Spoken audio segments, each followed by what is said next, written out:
We're back. We're back. Yeah. All right. Sorry, guys. Just a bad area to start. Apologize for that. It's okay. It's only my home. Not meant to insult you, Daddy. Okay, sorry. It is your fault. Yeah, Anyway, yeah. So thank you for joining for this live Q&A with the Audi RS5 Sportback, and we are going to start with driving stuff, answering any questions that pop up. JD's going to be managing that. And first, I will say I wanted to give a shout out to Crazy Car 7000 or Crazy Cars 7000. He's a fan based in Africa who said that this channel helped inspire him to start his own channel, which I'm so honored. Thank you. And I'm really excited for your channel, and I'm going to keep an eye on it and see how it grows. But thank you so much for being a subscriber. Thank you all for whoever is subscribed to the channel, but I wanted to give him a shout out. And yeah, JD, do we have any questions coming in to start us off? Yeah, what's the difference between this model and the A7? Okay, that is probably from the Socialist. No, it's from Kevin R. Okay. Kevin R, the answer to that question is that the A5 is a smaller four-door coupe. That's what they call it. Four-door sedan that has a sloping roofline in Audi's portfolio. The A7 is a larger version of that. The RS7 would be the RS, the Audi Sport version of that car, so the highest performance version that Audi makes. And then the RS5, therefore, would be the highest performance version of the A5. So the difference is really size, and then it's going to be power. So the RS7 making, 591 horsepower, and this one making 444. So performance is going to be higher in the RS7, and size is also going to be larger in the RS7. Correction, that was the Socialist. All right, so yeah, the Socialist. screen name was that. Kevin R is the Socialist. Kevin R is the Socialist. That's your answer right there. Yeah. Oh, well, hey, we could do a little launch control here while we're at this stoplight when it goes green. But what's any other questions coming in right now? Why was this car canceled for 2020 but available 2018 and 2019? Because they were going through a facelift. So I'm going to go into RS mode first, put it in sport traction, hold it, build up boost, and we're going.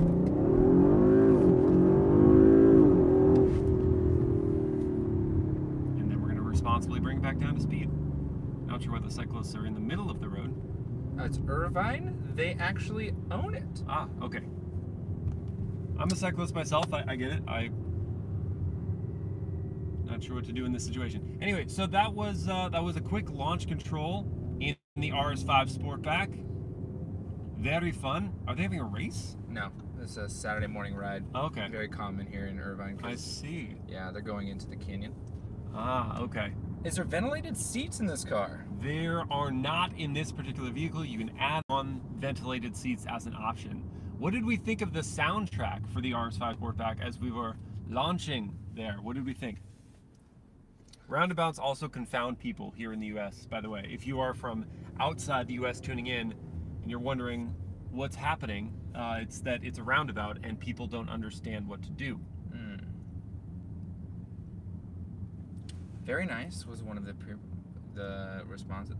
Luca's car reviews. Which one do you like better? 2013 RS5 with the 4.2 liter V8 or, gotta scroll back, one with the 2.9? So do I prefer, well actually it was most recently, I think it was the 4 liter V8. I don't know if the 4.2, did they continue that through? Because I know that was in the RS4. Let's just address the question of, do I prefer the V8 or the V6? I would always prefer a V8, but lower displacement, fewer cylinders is just the way. We're going to take this corner with some haste. All right. I'm answering that question.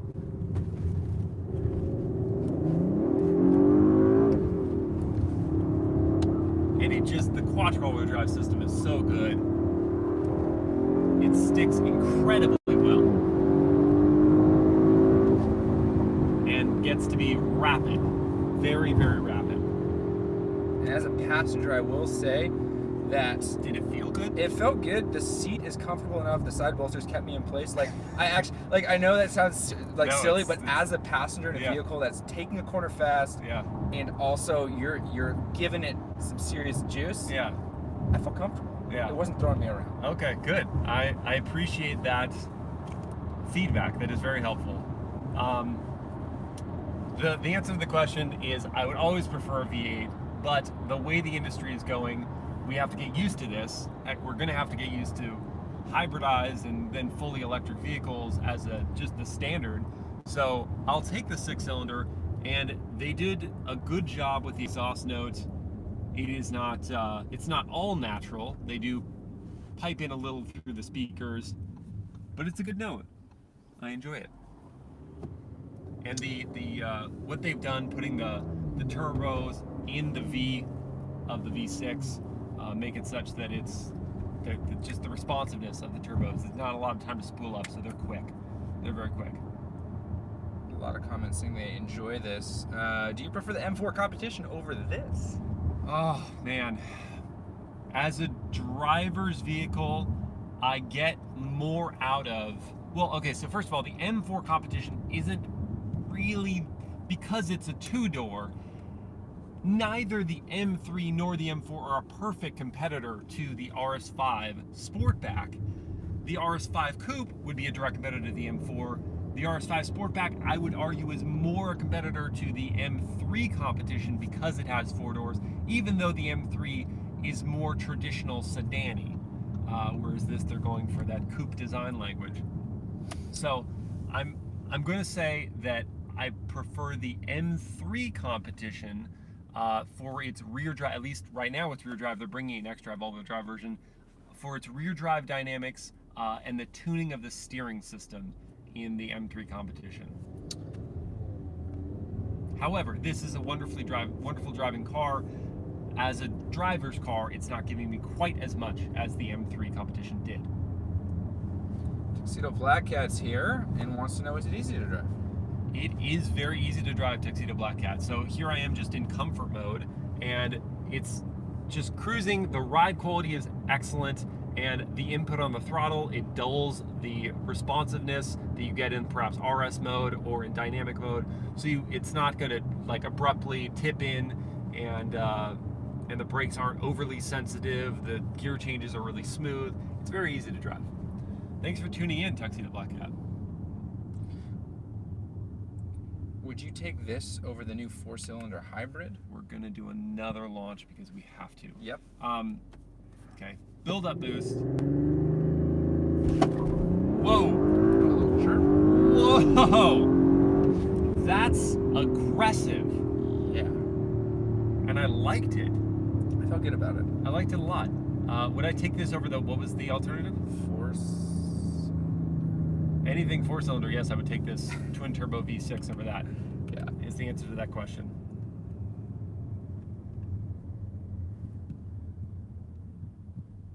All right.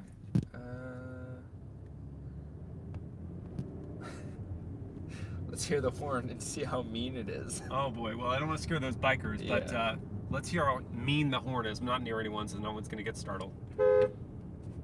That actually, That was a pretty authoritative horn. it echoed off of the buildings next to us. Yeah, that's a horn, man. That's it. It's letting you know what it's doing. I like the horn. That's a good noise. Yeah. Let's see some extra questions here. I get a lot. Okay, so we're gonna feed in some questions that I got from Instagram Ooh. at MilesPerHr. What? How is the turbo lag from Was? Okay, so the turbo lag, I sort of addressed that a little bit. They put the turbos in the V of the engine, and that it reduces the distance that the air has to travel to the cylinders, and so it reduces the turbo lag. So there really isn't a ton of it, and especially when you're doing something like launch control, it's building up the boost for you, so you don't really have to worry about any lag whatsoever. When you're just getting on it, let's switch to dynamic mode here, and then just, from nowhere, just get on it. There's a bit of a delay, but that's also because it's kicking down a couple gears. So we're already in the right gear now when I'm in manual. in the right part of the rev range, we're talking a fraction of a second in terms of delay. If you're not in the right gear, that's a different issue. That's not the turbo lag. But if you are in the right gear, there really isn't much delay. Like it's like 3,500 RPM right here. It wanted to kick down a gear. Yeah. But let's see if I'll keep it in manual at 3,500 RPM. Make sure this car stays in its lane, and maybe a second of delay from 3,500 RPM. But as you get over 4,000 RPM, it's not going to give you much hesitation at all. Philip B with a Tiptronic. Is it Tiptronic? I think they've gone to just 8-speed automatic gearbox. I don't think it's a dual clutch at this stage. Yeah, I'm pretty sure it's just the 8-speed automatic gearbox. It's a good one. Tuxedo Black Hat wants to know if the launch test feels like a Tesla launch. No. Well, first of all, you'd have to cut out all the other sensory inputs like the engine note.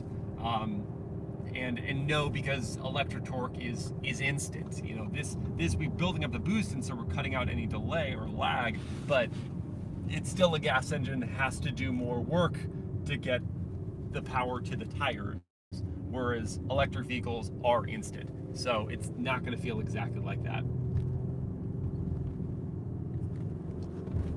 I do enjoy corners in this car, simply just to feel the sense of the G-force, because the road holding is so impressive. Tire size? These are 20-inch wheels. Yes. And 275 section at all 4 corners. I'm remembering the notes I put in. Yeah, they are 20s. Other questions coming in, or are we gonna reference some? We have some backups from Instagram. I shouldn't say they're backups, but I want to honor the people who are tuning in live, while also honoring the folks who ask questions on Instagram at MilesPerHr, TikTok at MilesPerHr, same deal, and those who answered the question that was posed on YouTube's community page. We can do some rapid fires. Sweet. We got. What's the starting price from Rashad? That's $76,000 is the starting figure. This one is 87, I believe. No, 89. This is $89,000 as equipped with the first edition black optic package, which includes the sports exhaust. So that's where we're getting a bit better exhaust noise from that package. Slightly off topic, but Tuxedo Black Hat asks, do you or I have a dream car?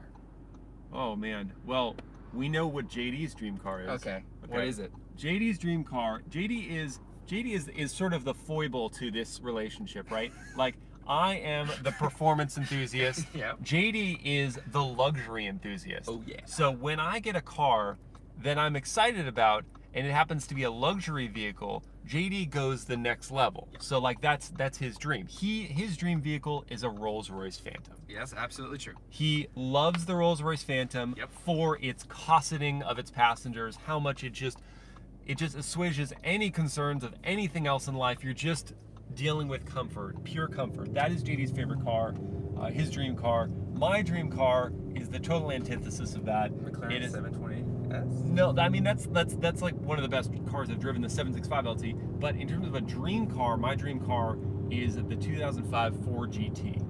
Supercharged V8, mid-mounted in the vehicle, rear-wheel drive, muscle, but in a sexy package. That's my dream car. There you go, Tuxedo Black Hat. Okay, back to the rapid fire question. Rotor size.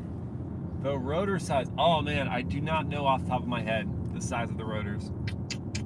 They're gonna be more than 15 inches. I'm gonna almost stake a claim on that one. Blue Knight, RS5 or M4? Yeah, so, okay, Blue Knight asks between the M4 and RS5, I sort of answered that this is really, the Sportback version of this is more M3 competitor. The RS5 Coupe, yeah, that's a direct competitor with the M4. I'm still going to go, because I really appreciate the driving experience, I lean a little more towards the BMW M product, so the M3 competition would be my pick between this and the M3 competition. However, as a daily driver, the ride quality in this is definitely better than the M3 competition, And aesthetically, I definitely like the face of this car better than the M3 competition. So take that for what it's worth. Do you feel the engine weight over the front end is like the old RS cars from Blake? Blake, that's a great question. I have definitely, they've done things to push the engine further back, so I don't feel the slight weight bias that the RS cars still have compared to just purely rear drive cars. This one doesn't really, I don't feel in a corner the slight weight bias of the front engine like I did in previous Audi RS products. Is this more fun to drive than the C63/M3 Wasp metal sap? It depends how you define fun. For me, I define fun as sensory feedback through the steering wheel, the sense I get of what the car is doing. If fun for you is just G-force, this vehicle makes better G-force in a straight line. Watch the turning radius is pretty good. G-force in a straight line, nice and tight. Yeah, you only went forward about like a foot and a half. Yeah, and in a corner. The corner and G-force in this is great. So fun for you is that. It's fun in that way. I find a little more fun out of the sensory feedback from a car. This one's gonna be a little long-winded, but you should get after it. From Sahel, competitors. Yeah, competitors. I mean, we've already mentioned one of them. Indirectly, the BMW M3 competition, because it's not the coupe model or the four-door coupe. That's a competitor. The C63 from Mercedes-AMG is a competitor, and why is my mind blanking right now? Those are kind of the two direct competitors at this point. Porsche doesn't really make a vehicle in this size. Genesis doesn't have anything this powerful or this driver focused.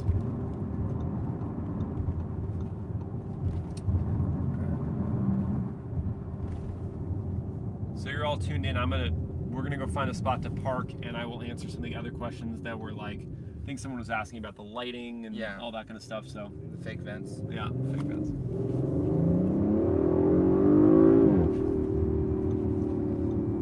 Kevin really wants to hear the tires spin.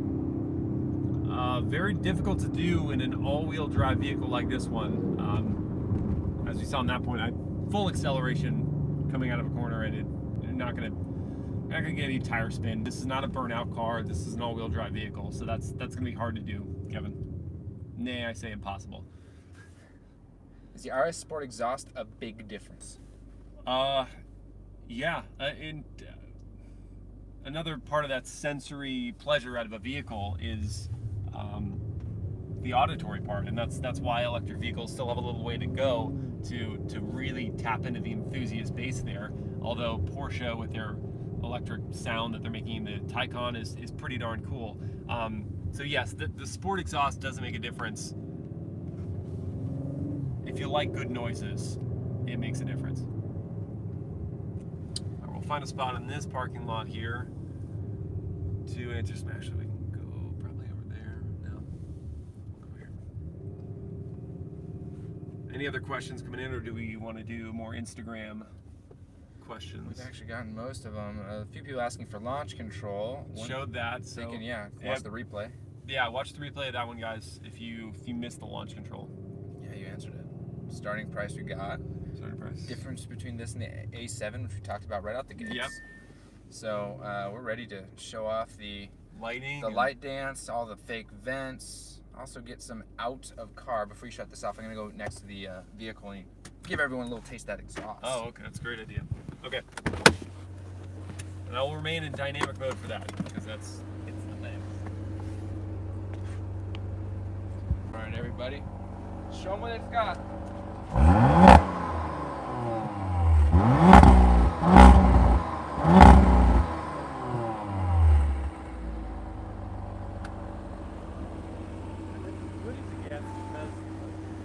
These new vehicles have the particulate filter, so it won't let me rev past 4,000 RPM, and it does mute the exhaust note just a little bit. Okay, so I'm gonna hop out and we'll answer some questions.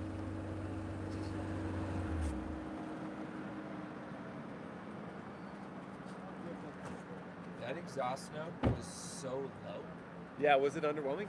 No, it was low. Oh. It rattled parts of it. Oh, wow. That's cool. All right, so what are the questions we have about the vehicle? Now that it's parked, now that we can show it off a little bit, I should have moved one space over. I'm gonna move one space over so you can see it from both sides.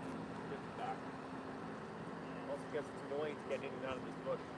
Start filtering in some of the questions, guys. While Miles does this, you're hearing my voice for the first time. I'm the cameraman, and editor of his videos. Welcome. We're having fun.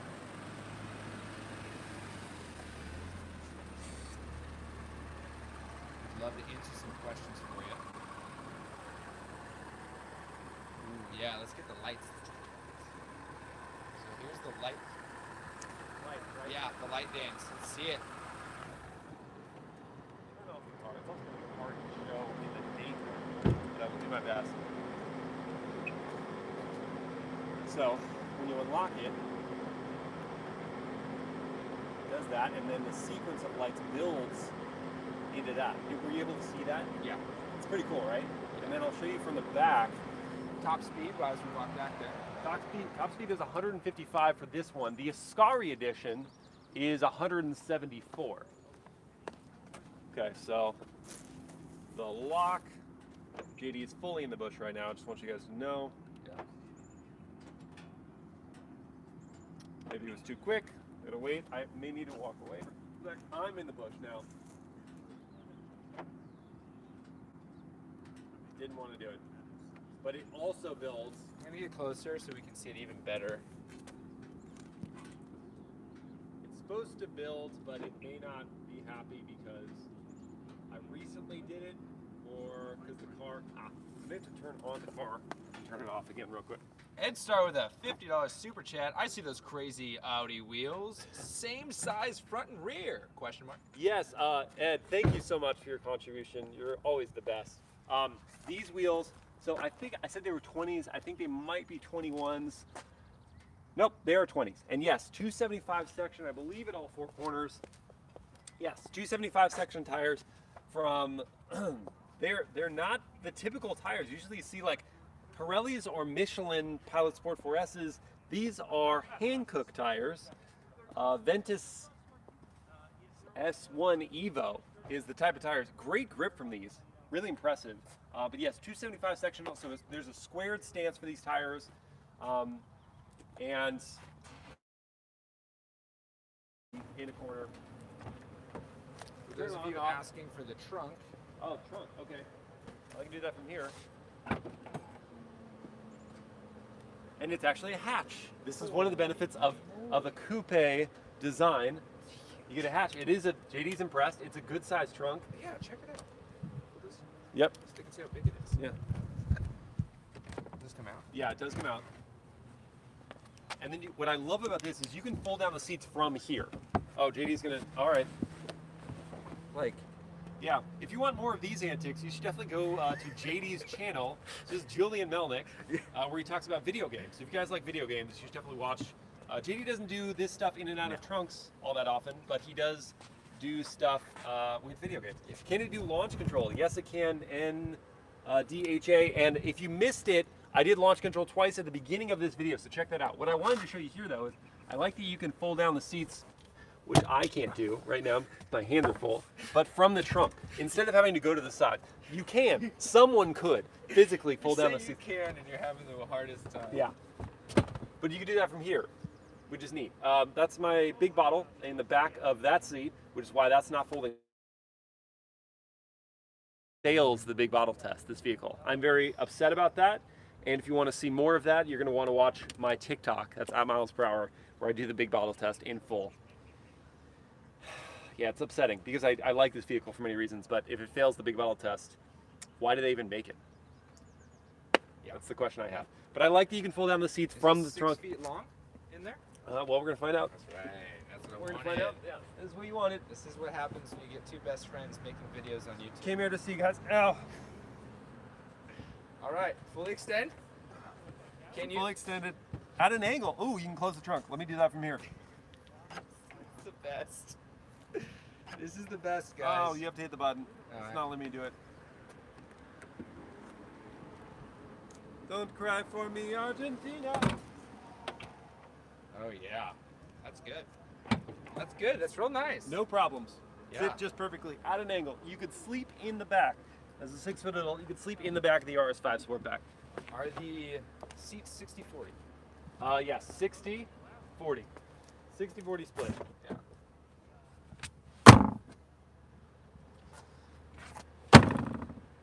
What other questions can I answer for you guys about the RS5 Sportback? And guess,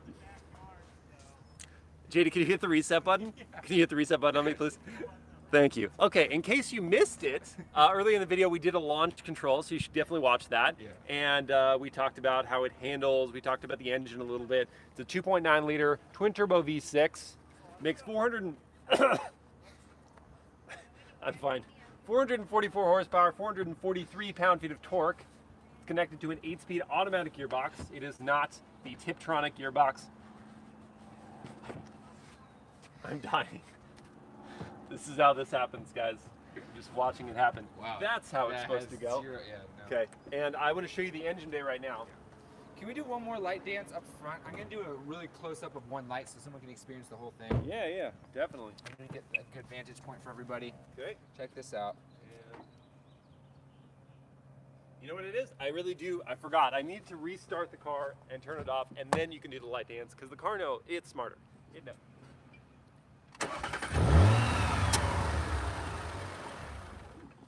Then you turn it off. It's a cool BMW i8 over there.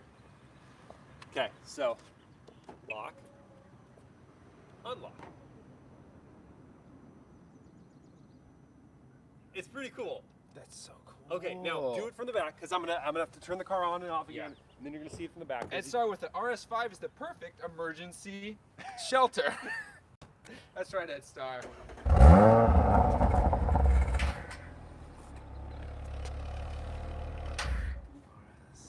said this before in a comment to Ed, but I want Ed to start his own channel because his reviews and commentary are better than mine. I know. He's great. Oh, come on. It's supposed to do stuff. Are you sure? I thought. Okay. Okay, I may be wrong. The light dance may just be at the front. I thought it was at the rear as well. Is Audi still using the siren for their panic alarm? Let's find out. I don't want to disturb anyone. That's amazing. Yeah, I like that panic alarm. Oh, that's way better than the silly old school. Like with the horn and all that, yeah. That was my interpretation. Anyway, I like these wheels a lot. Just changing subjects. They've got quite a bit of brake dust on them, I apologize, but these wheels are super cool. They are part of the black Optic or Launch Edition package. They go great with this Daytona Grey Pearl Effect paint, which is a metallic finish. Ooh, new member Alkesh Patel. Welcome to MilesPerHr. Oh, thank you. Metallic finish. Metallic finish, yes, sorry. I was actually thinking about dinner tonight for some reason. Metallic finish on the surface of the paint. JD can't handle it. These black Optic wheels look super cool. I like that they look like they're in motion. The design of them makes them look like they're in motion because it's not just the multi-spokes, it's the multi-spokes with a little bit of bend to them. JD's still laughing about the food. The red painted brake calipers are also part of the Launch Edition package. We wanted to talk about fake vents. Someone asked about fake vents in one of the questions. I apologize. Who was it? Was it in the... Yeah, okay. The reason I was laughing so hard is because I was thinking about dinner too. Oh, okay. We're both thinking about dinner. Who asked about the fake vents? I want to make sure that I give credit. Yeah. Start talking about it. I need to... Okay, so fake vent here. This is not a real vent. This one down here, however, is. This is going to send cool air to the front brakes and tires. Important. This one up here, Harsh asked about that. Okay, that would be Harsh. He asked great questions as well. So this is fake. That's blocked off. At the rear, there is an equally fake vent. So we got a fake vent by the headlight. There's a fake vent by the tail light. Do they look cool? Yes. Are they trying? I mean, are they evidently, obviously fake? No. You got to kind of stick your head in here and then look. But fake vents are a bit insulting. I like the oval exhaust ports. It's part of the RS. All RS products have the oval exhaust. They're cool. I really like the spec of this RS5 Sportback. The Daytona Grey Pearl with the black optic looks really good. However, at the front, they black out the 4 Audi rings in the black optic, and I actually think they look better in their chrome finish. I do. Yeah. All right, any other questions we've got coming in? Do I dance now? That was it. That was the dance. All right, bye guys. Have a nice day. Go ahead and run over me with the car. Yeah, Run me over. It looks like we got any last questions before we sign off for the I've day? shown you the lights. Oh, I was going to show them the engine bay. I've forgotten that. Thoughts on the RS5 or non-RS5? So like on the S5. On the S5 Sportback or the A5 Sportback, as coupe design vehicles go, I think Audi does it among the best. There is still headroom in the back of the seats. So this, as engine bays goes as well, like there's usually just a lot of black plastic cladding. In here, it's only kind of right here, but it does say V6 right there. Wow, that actually looks nice. Yeah, it looks cool. They did some other things with colors. It is tightly packaged in here. There's not a huge engine bay, and yeah, I mean you can see the structural bracing here in the engine bay.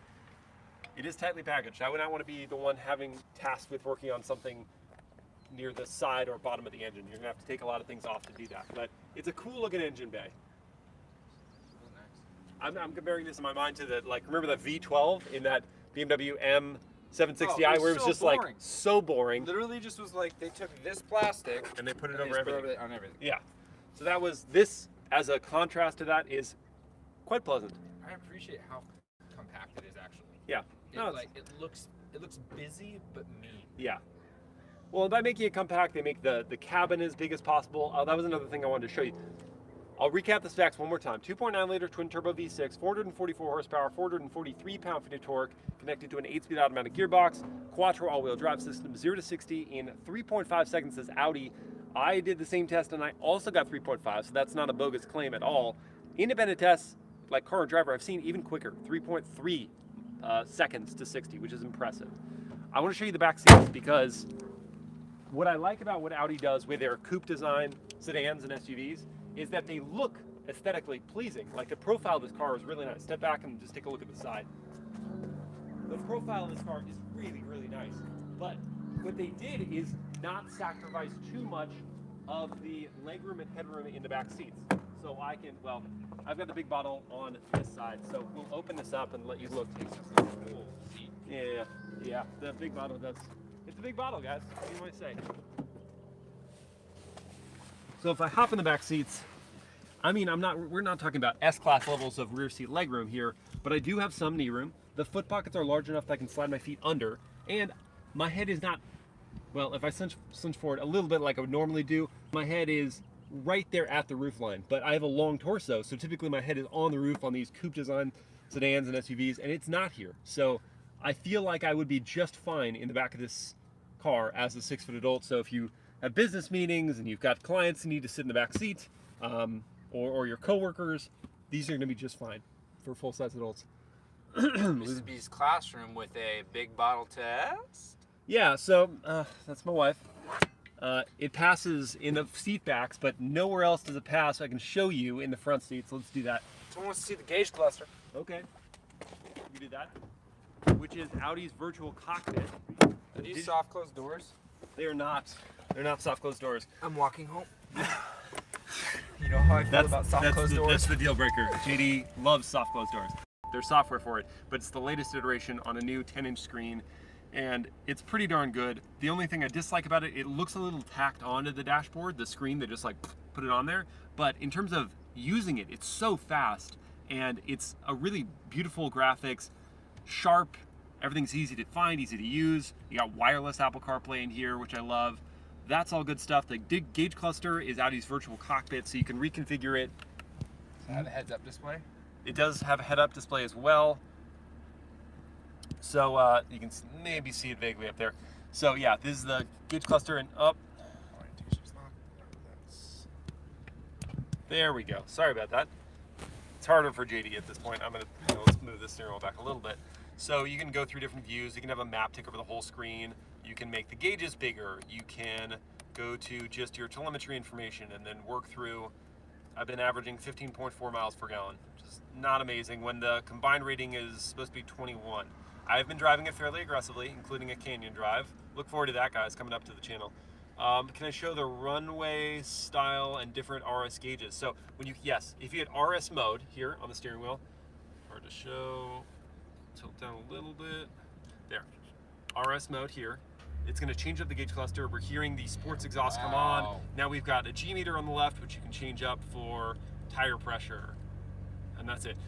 And then you've got your tachometer front and center, and like this little L shape to it, or it looks like a boomerang here, and then it goes up to the 6750 RPM red line there. Power and torque is on the right-hand side, so we're in park right now, so I can do this. You can see the